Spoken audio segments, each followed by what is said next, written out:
Hi, my name is Evgeny Rasta and I am certified open yoga teacher.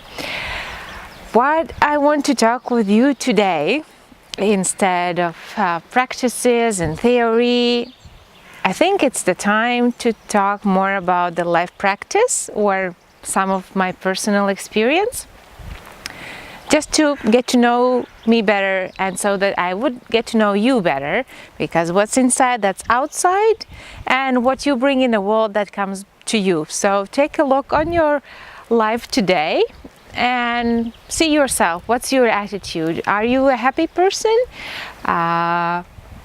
What do you like about your life? What's fantastic?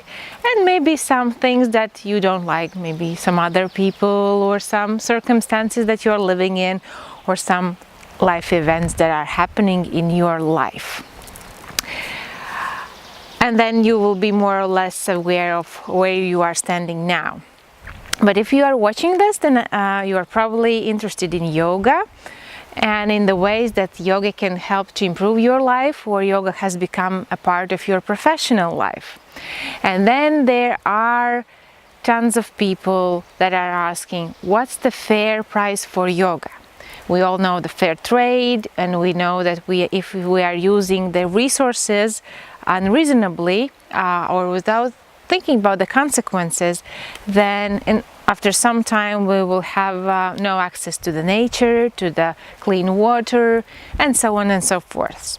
How then it's with yoga? As we all know, it's impossible to teach somebody yoga, but you have to learn it. However, doing everything on your own, it's like inventing something more even sophisticated and more complex than a bicycle. And it means that every time you want something, you have to invent it yourself. But when there's somebody who is showing you how to do it, then it's much easier. And then you yourself see what kind of bicycle you want, what improvements can you make for yourself, because what is yoga actually? This is what we always start our classes with. Yoga is a system of self-exploration and exploring of the universe.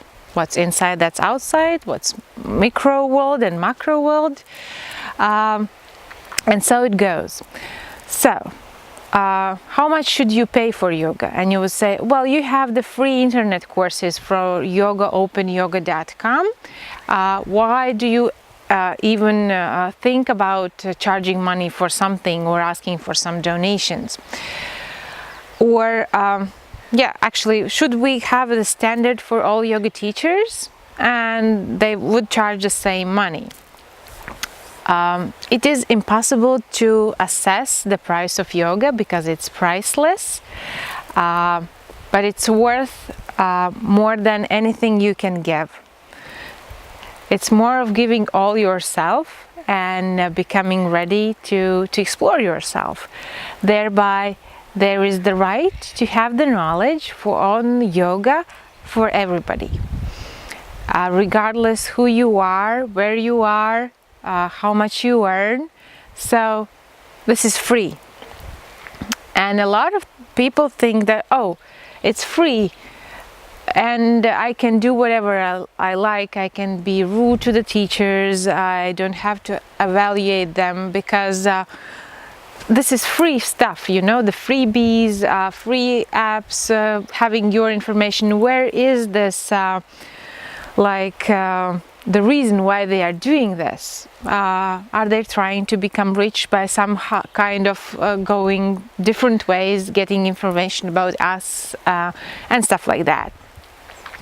Actually, the gurus or the real teachers, yoga teachers who are true masters, they would never charge you the kind of specific price for it or ask anything in return, except the fact that they want you to be happy. And then when you have become clear about this mission of being happy, you understand that In order for you to be happy, the people around you have to be happy, and then people around them have to be happy, and so on and so forth. So everybody gets happy. Actually, this is what they get. Because sometimes I have encountered a situation when the people come to the teacher and say, I will give you a specific amount of money, either it's thousands of dollars, millions of euros, and so, and you kind of give me the blessing so I can earn more. And we are so used to, like the ordinary people, to assess everything in money. How much is food, how much is the rent, how much is the school for kids, how much is the car or the house. But yoga teachers think in absolutely different values. And for them, teaching is everything. For their mission is for you to become happy and for all the people to become happy. And if you are looking for something else, then they are not interested to use their resources in any way to kind of give you the knowledge. Thereby you decide what you are willing for. It's not the lottery when you buy a ticket and you hope to get 1 million or tens of millions and to give kind of few cents and become very, very rich at the very moment. You even don't know how to spend all this money. So actually you don't need it, and thereby the universe is not working in this favor. And actually sometimes getting too much money can be rather negative experience for many people. So the conclusions on this is that the knowledge of yoga is priceless. Everyone is entitled to get it. The mission of the yoga teachers is to make people happy, and that's the greatest mission there is.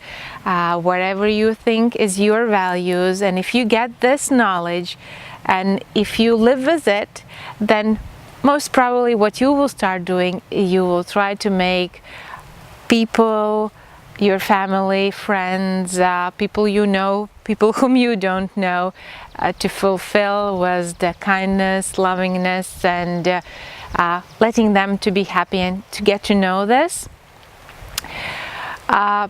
Yoga teachers are not that much interested in money. However, if you wish to help yoga in some way and ensuring certain conditions, then money can be useful in many ways. Yeah, that's what it is. You just explore this area, you see where you can be useful, where you can apply the first principle of yoga, or the principle of kindness, the second principle of efficiency, to do things that are bringing you to your goals, whatever you nominate to be your goals.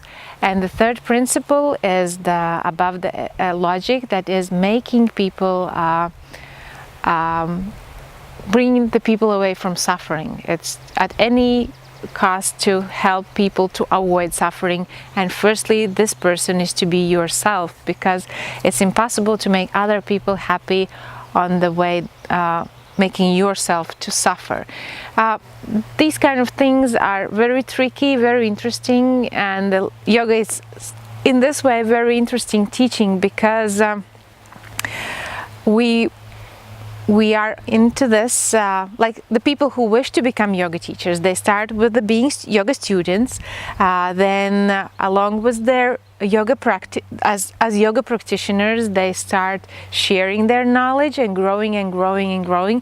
Of course, growing to the guru status, you come with this mission is impossible with the yoga teacher training in 2 weeks, or in 200 hours or 400 hours or 500 or 1,000 hours. Imagine how much time is necessary for a doctor to become a good doctor. And when they start to do this, in becoming a doctor, this is entire life to understand how your physical body works, and it's only certain specific area in your body. Like there are people who are working with your muscle system, who know how the heart is working and the blood system or nerve system.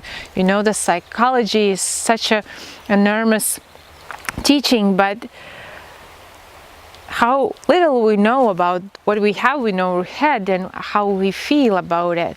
Imagine the yoga teacher who is uniting this, the body, mind, and soul, and giving us the notion of who we are.